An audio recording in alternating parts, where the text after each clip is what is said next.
Jason Watkins. Yes, ma'am. And will your client waive the formal reading of the indictment? He will, Your Honor. Mr. Watkins, in cause number 23, DCCR 0198, you're charged with the second-degree felony offense of sexual assault of a child from December 25th of 2022. And how do you plead to that charge? Are you pleading guilty freely and voluntarily? Speak up, please. Yes, ma'am. And are you pleading guilty because you did what they charged you with? I have here on the computer some documents that have your signature on them that the state has marked as exhibit number 1.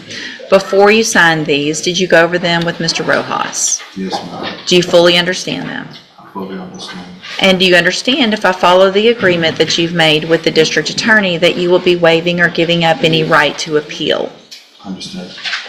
Also, do you understand, if you're not a U.S. citizen, that a plea of guilty or no contest may result in your deportation, exclusion from admission to the country, or denial of naturalization under federal law?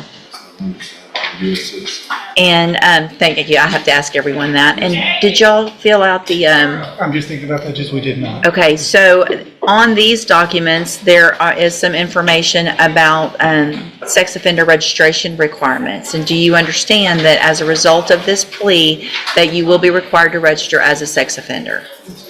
Also, there will be another document that you guys need to sign that just has that specific information on about what those rules are. So when we're finished today, you and Mr. Rojas need to go over that, and I'll just need your signature on that as well, okay? Okay.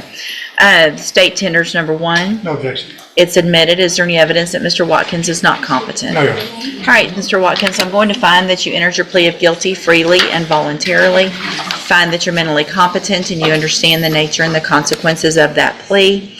Find sufficient evidence to find you guilty, and at this time find you guilty of sexual assault of a child.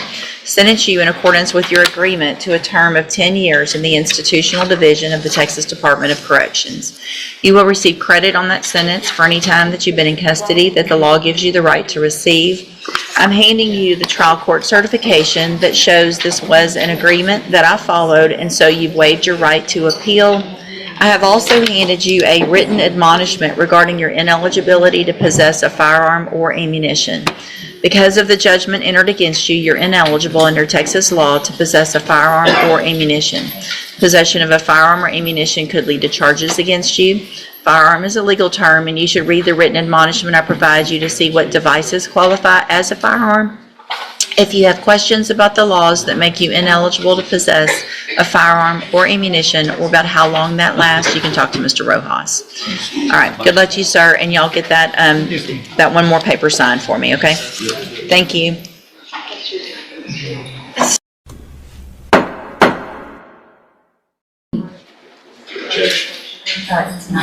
He almost didn't want to sign the rejection because it doesn't say speedy trial, so it's making it just. It's not an issue, but then just Okay. that's a big deal. It'll be as speedy as we can make it. She's gonna call me right back and let me know. Okay. Hey, would you text Charlie? I don't know if he left. He's in county court too. Text him. Oh, okay. We're ready for him. Okay. I just don't want him to get stuck down there in the middle of something and then him get iffy again. Good morning, sir. You're Lester Ballard. And Mr. Ballard, in cause number 24, DCCR 1882, you're charged with a second-degree felony offense of aggravated assault with a deadly weapon. That's from July 8th of 2024. Your indictment alleges that you were previously convicted of the third-degree felony offense of stalking on June 11th of 2007. And after that was final, you were convicted of the third-degree felony offense of assault with bodily injury on a family member, and that's from October 22nd of 2010. What that means is that if you go to trial and you're found guilty and those 2 prior convictions are true, then you would be considered a habitual offender with a minimum punishment of 25 years up to 99 years or life in prison. Do you understand? Yes, ma'am, I do. And I have here on the computer a plea bargain rejection that has your signature on it with Mr. Parker's that shows that the district attorney's office has made an offer if you wanted to enter a plea of guilty. And that would be on count 1 only. to count one only, which is the second-degree felony aggravated assault that you're charged with. And it would be for a cap of 5 years in prison, which means you would be leaving your punishment up to me. I couldn't give you more than 5 years if I accepted that plea agreement. I could give you 5, I could give you less. It would depend on the information that was brought to me at a sentencing hearing. You have every right to reject that and have a jury decide if you're guilty or not, and then let them decide your punishment. I just want to make sure you understand what the possible consequences are if you go to trial and what your options are. And do you understand all of that? Well, when I was speaking with him, I didn't want to sign it until I spoke with you. Okay. I had to sign it, or he was gonna tell you that I rejected it. Okay. That's why I wanted to speak with you to get a clearer understanding. Okay. All right. What do you not understand? I wanted to get a clear understanding of speaking with you about it. Okay. Because, there was somebody that pulled a gun on me. So hang on. Here's the thing. I'm not going to talk to you about the facts of the case. All right, so that's what your attorney's for. That's what a jury's I relayed for. all this information to the district attorney's office, and they're aware of all this stuff. Okay, so Mr. Park, you've told him these things about what happened. He's told Mr. Smith. Mr. Smith's made his offer. You can either take it or let a jury decide. We're not going to negotiate. I'm not going to get into the negotiations because that's not the time to do it. I also don't want you to say anything on the record right now that would potentially hurt you later in a trial. Okay, so what I need to know is, do you want to accept that plea agreement for a cap of 5 years, or do you want to let a jury decide? If you didn't do it, that's what juries are for, right? Okay, so you can't, if you plead, here's the thing, if you want to plead guilty, you're going to swear under oath that you're telling the truth. I'm going to ask you the question, are you pleading guilty freely and voluntarily? Are you pleading guilty because you did it? If you didn't do it, then that's what a jury's for. So do you want to reject that offer and go to trial? I was asking about the speedy trial as well. So we do not have any type of backlog here in this court. Cases are getting tried as quickly as we can possibly try them every single week. So every trial gets as speedy trial as I can possibly give it. All right? The reason why I asked that, because I'm around people that say they've been there 2 years in the county. Maybe something. There are different things in different cases that cause them sometimes to go longer. Sometimes it's a different court. Sometimes it's just the facts of the case. Sometimes it's DNA. But I can assure you that we will do it as quickly as we possibly can. All right? So do you want to reject that offer and go to trial, or do you want to accept the offer? In between now and whatever the speedy trial I don't get to, situation is. no, here's the thing. After today, if you place your case on the trial docket, my trial docket isn't somewhere where I put cases so that there's some more negotiation or you get a lesser deal later. Today's the day if you want to take a deal. If you don't, if it's on the trial docket, your choices are either going to be to plea open to me or to take it to trial. Because that's how I keep my trial docket moving, so that it doesn't get too big and people aren't waiting on trial for a long time. Mr. Smith, is there any reason to believe that that offer would change? Okay, so the offer is what it is. Take it or leave it. What do you want to do? I'll take it, because I want to make sure you understand what you're going to do and say on the record, the however. yes. Okay. There's no, so I might as well take it. No, there's no might as well take it. Either you did it and you're guilty of it, or you let a jury decide. You're not going to stand in front of me and say, I didn't do it, but I'm just going to take a deal. It doesn't work that way. I can't allow you to do that. Go talk to your attorney about it, and y'all let me know what you want to do. I'll hold it for now. Okay. Where's Charlie? Okay, Charlie, y'all ready on escort? Yeah. All right, sir, you are Lester Ballard again. And looks like you've changed your mind and want to enter in a plea. Is that correct? Yes, ma'am. And will your client waive the formal reading of the indictment? He will, Your Honor. Mr. Ballard, in cause number, let's see, are we going on count one? Count one. I'm sorry, Mark. That's okay. Give me just a second to make this adjustment here.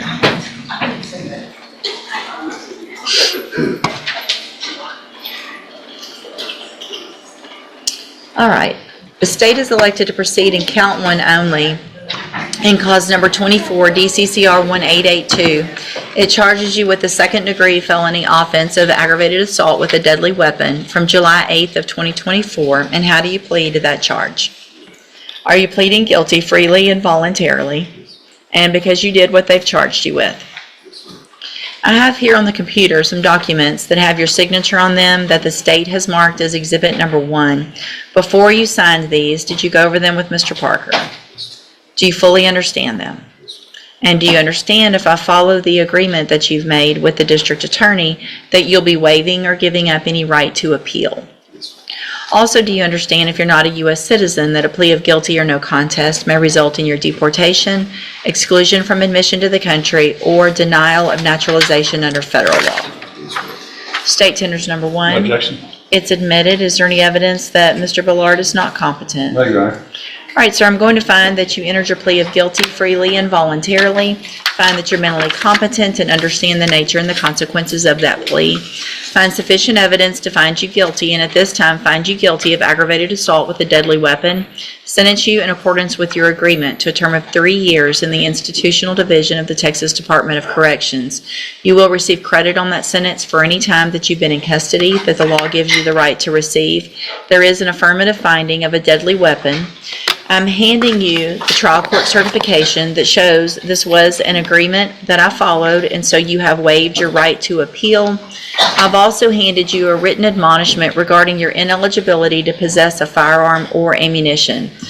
Because of the judgment entered against you, you're ineligible under Texas law to possess a firearm or ammunition. Possession of a firearm or ammunition could lead to charges against you. Firearm is a legal term, and you should read that written admonishment I provide you to see what devices qualify as a firearm. If you have questions about the laws that make you ineligible to possess a firearm or ammunition, or about how long that lasts, you can talk to Mr. Parker.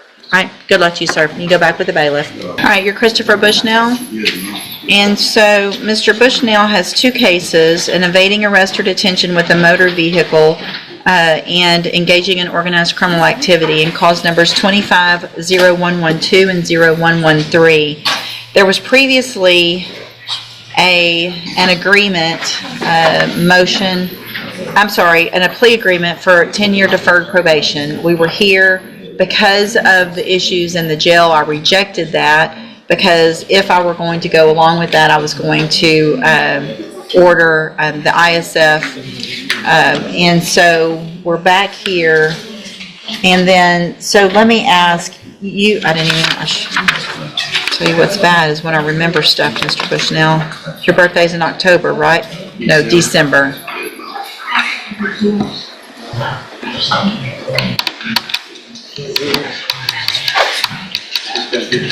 So we're getting close. But here's the problem, Mr. Bushnell. So you were here May 6th, right? And I didn't accept these plea agreements, and I got pretty upset with you because of what had been going on in jail, right? And what did I tell you? Back with no write-ups? You know how many write-ups you've gotten since May 6th? You want to take a guess? Too many to count. Too many to count. May 6th, you got, since then, 1, 2, 3, 4, 5, 6, 7, 8, 9, 10, 11. 11 more. Fighting, same things. Fighting, not following the rules, calling names. I mean, same thing.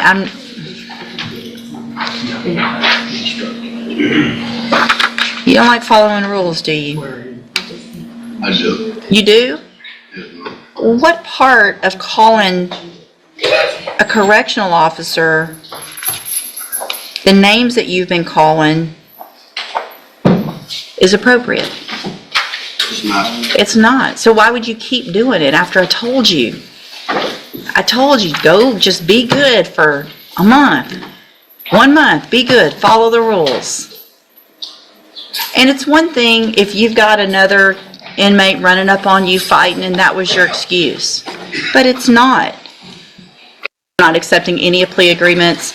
If the jury wants to see all this and give you probation after that, that's going to be up to them. I'm not doing it.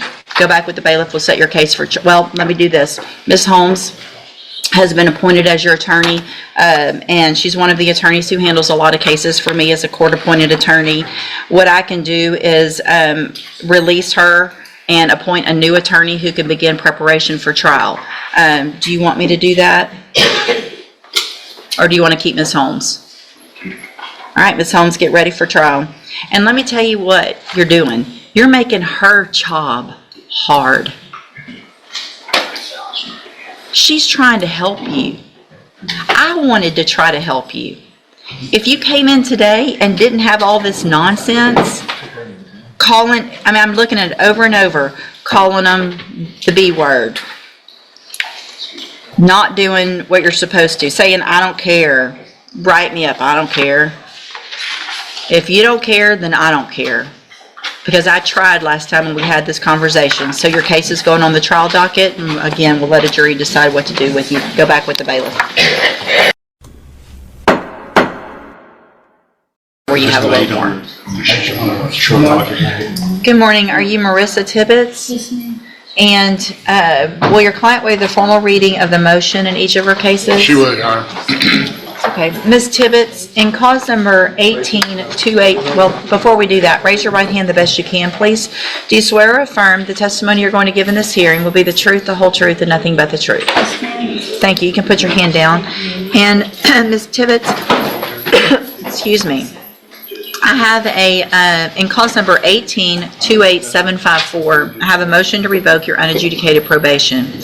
Shows that you were placed on probation October 29th of 2018 for the offense of aggravated robbery, a first-degree felony, and that was a 10-year deferred probation. Is that correct? And then in cause number 1828753, I also have a motion to revoke your unadjudicated probation. It shows you were placed on probation October 29th of 2018 for aggravated robbery, a first-degree felony. Again, that was a 10-year deferred probation. Is that correct? Each of these motions allege that you violated your probation. Count one in each motion alleges that you committed the offense of burglary of a building March 22nd of 2025 in Jefferson County, Texas. And is that true or not true? No, ma'am. Not true. Count two in each case alleges that you provided a urine sample March 18th of 2025 that tested positive for methamphetamines and marijuana. And is that true or not true? True. True or not true? True.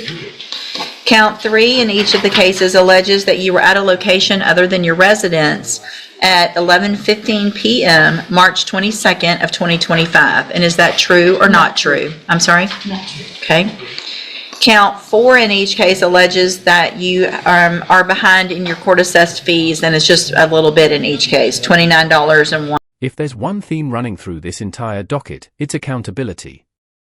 Not just for the original charges, but for everything that happens after, how a defendant behaves in jail, whether they follow supervision rules, whether they understand the plea they're entering, and whether the judge believes they're a danger to the public. Some defendants here got agreements. Some got warnings. Some watched the court slam the brakes on leniency. And that's the lesson in felony court. The charge matters, but your conduct after the charge can matter just as much.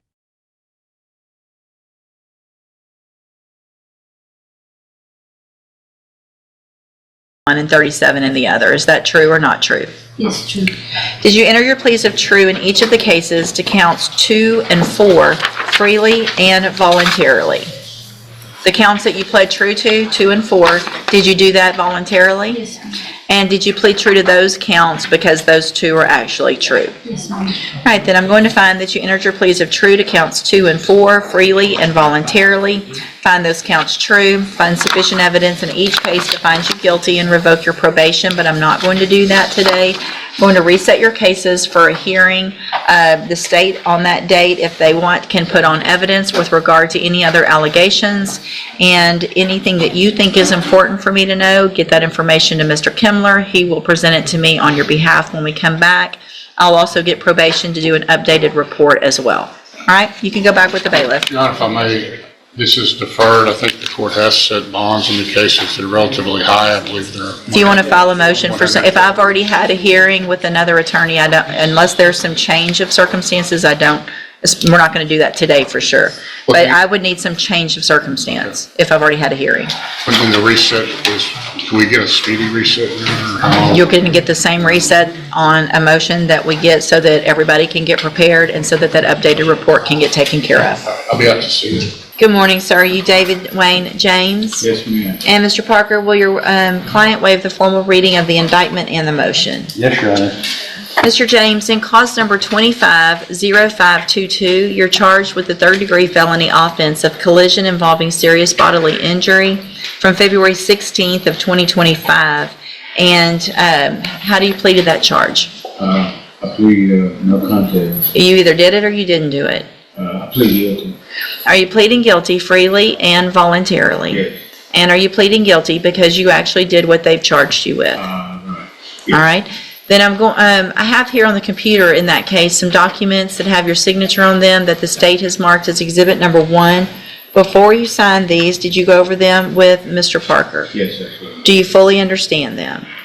Yes. And do you understand if I follow the agreement that you've made with the district attorney that you will be waiving or giving up any right to appeal? Right, yes. And it looks like the agreement that you've reached is for a 10-year term in prison, but that would be probated. You'd be on probation for 5 years. And that, is that your understanding of your agreement? Yes. Okay. The other case is, if you can't read my writing, it's extended probation and safety relapse. Okay. You can read it. I guess the length of time in the probation is something that, obviously, the length of time on your probation, because it's even written on here, on this one, I can give you any amount of time in probation, so I don't have to follow that 5-year. If I give you the probation and sentence you to probation, the 10-year term in prison, probate it for any number of years, you understand that you'll be waiving your right to appeal. Right. So the thing is, until I see an updated pre-sentence report and really see what's been going on, just on the face of this, it makes me have a little bit of pause because you're already on a felony probation and there's a new felony offense.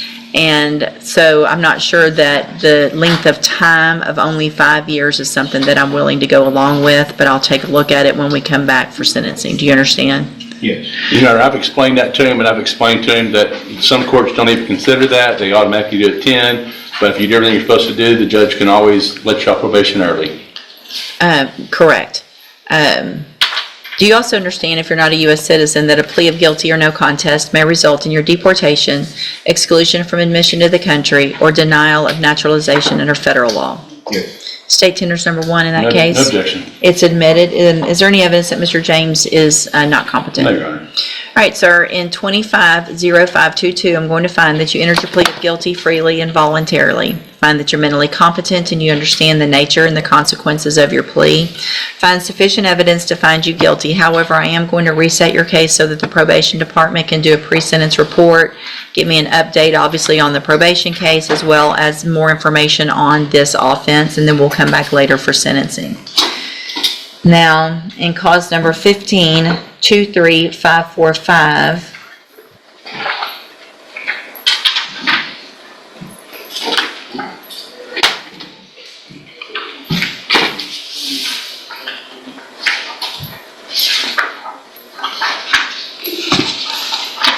I have a second amended motion to revoke your unadjudicated probation.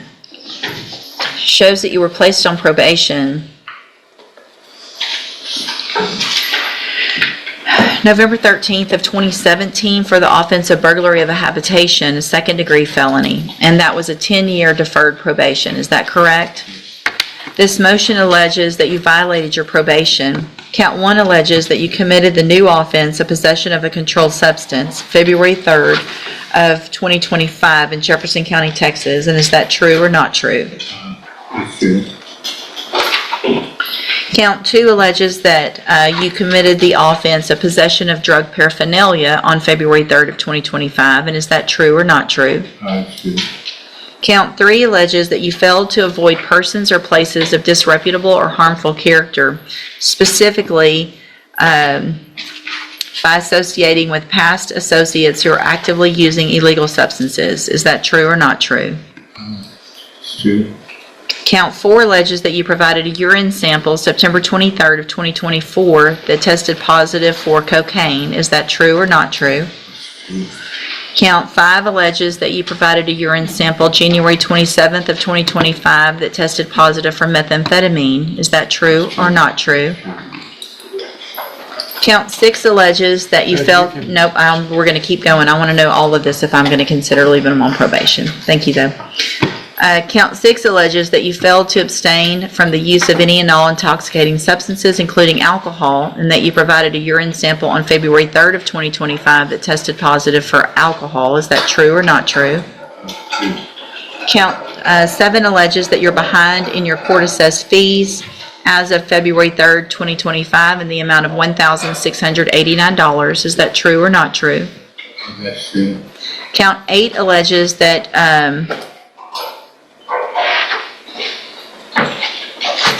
that doesn't really give me. Yeah. All right, I'm going to skip 8. Count 9 alleges that you failed to report to the probation department as directed on February 7th of 2025, and is that true or not true? It's true. Count 10 alleges that you were at a location other than your residence at approximately 11:51 p.m. February 16th of 2025. Is that true or not true? That's true. That's true. Count 11 alleges that you failed to submit to the alcohol or drug screening as directed February 11th, February 14th, and February 19th of 2025. Is that true or not true? That's true. Count 12 alleges that you committed that new offense of collision involving serious bodily injury February 16th of 2025. And is that true or not true? That's true. Did you enter your pleas of true to all of the counts except, let's see, 8, which is the one that I left out, freely and voluntarily? Yes. And did you plead true to all of those counts because they're actually true? Yes. I have here on the computer some documents that have your signature on them in this case as well. Again, did you go over these with Mr. Parker? Yes. Do you fully understand them? Yes. You understand if I follow the agreement that you've made with the district attorney that you would be waiving or giving up any right to appeal? Yes, ma'am. And it looks like the agreement in this case would be for me to continue your probation, extend it for 2 years, and order you to the Safe B Relapse Program. Is that your understanding? Yes. State tenders number 1. No objection. It's admitted. All right, sir, I'm going to find that you entered your pleas of true to counts 1 through 12 minus 8 freely and voluntarily. Find those counts true. Find sufficient evidence to find you guilty and revoke your probation, but I'm not going to do that today. I'm going to reset your case, again, to get an updated report about this case as well as a report about the other case, and we'll come back at a later date for sentencing. All right, you can go back with the bailiff. Thank you. Yes, sir. And Mr. Sanchez is currently on probation for the offense of driving while intoxicated, third or more. A motion to revoke was filed with the allegation that there was a new offense of driving while intoxicated from April 15th of this year in Wharton. Is that Wharton County or anyway? It's in Texas. And then also that on April 15th, 2025, he was driving a vehicle that was not equipped with an ignition interlock device, and that he failed to abstain from the use of alcohol. Mr. Franklin has filed a motion asking that I set a bond. There's currently not a bond on the motion to revoke probation. Do you intend to call your client as a witness or no? Only if necessary, Your Honor. Go ahead, and I'm trying to find. Give me just a second. I'm looking for the old PSI. I have my copy if you need it, Your Honor. This one may be old enough where it didn't get, It may be so old, but back then they probably weren't. It was 2019. It would be in, okay. All right, you can go ahead, Mr. Your Honor, we Franklin. have not been provided with a copy of the old PSI. That was not produced to us. So that was one of the issues I think that needs addressing. We also supplied Mr. Nichols, right up, I'm sorry. go ahead. We supplied, we filed with our motion about a dozen letters in support. And I have received those and take judicial notice of the court's file that includes those as well. Thank you. Thank you, Your Honor. In assessing whether Mr. Sanchez is a flight risk, I think the support from his community, from his family, helped provide evidence that he's not a flight risk. So the court should then turn to the prong of whether, of what threat he may pose to himself or others. In this case, the underlying offense was 2019. The motion was filed based on a violation, true, but there were not other violations as far as not reporting or failing other tests up until now. So that's been effectively 6 years that he's been compliant. We'd also like for the court to take note that the other offenses that are mentioned go back as far as 1992 to 1995, 2001, et cetera. In other words, it has been, in some instances, decades since those offenses occurred. And although we're not downplaying the severity of what Mr. Sanchez is currently charged with, we do think the court should take into account, as regards the threat to himself or others, the fact that the other causes are, in some instances, over 30 years old. What's the status of that case in Wharton? Does anybody know? Your Honor, it is my understanding, and I don't represent him on that case, but my understanding is that it is pending because this one fell first in the queue, so he was sent here first. Okay. So they're going to wait for us to see what I do, I That guess? is my understanding, Your Honor, but again, I don't represent him on that, but that's what I could glean. I spoke to a lawyer that he conferred with there, but he did not end up hiring that lawyer, so he couldn't speak, Okay. All right, Mr. Nichols, what's the state's position with regard to a bond? Judge, my main concern is him driving a vehicle that doesn't have an interlocks. We have no idea how much driving he's done. It sounds like the only reason we found out about this violation is that he got caught. I doubt that this is a one-time event of driving his wife's vehicle without an interlock. And so to protect the community, I'd ask that if the court does set a bond, that it be high enough to protect the community from his repeated driving while intoxicated. Your Honor, may I respond? Sure. First, speculation as regards any other instances is probably not admissible. But secondly, there are measures that the court can take in assigning bond conditions to monitor Mr. Sanchez in such a way that he... But he had probation conditions that were meant to monitor him. Your Honor, as regards whether he's drinking, for example, there are scram devices and other devices that constantly test for alcohol in the system. The scram device, for example, tests I think it's every half hour.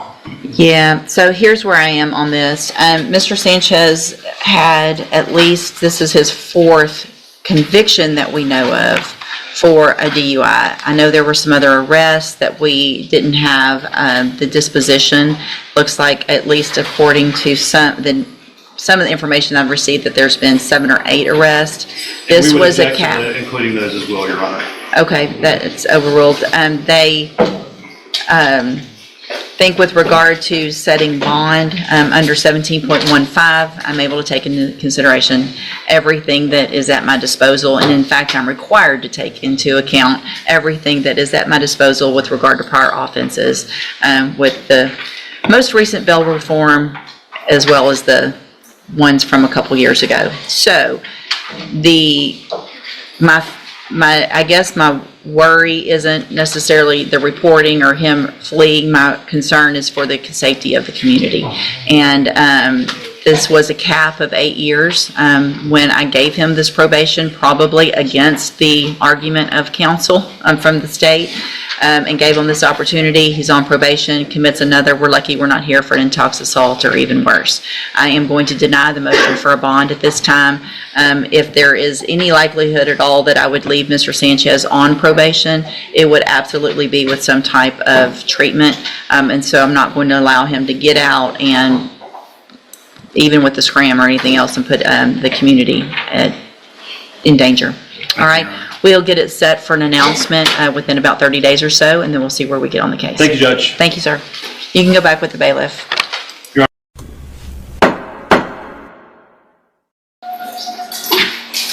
Good morning, ma'am. Are you Ebony Broussard? Yes, ma'am.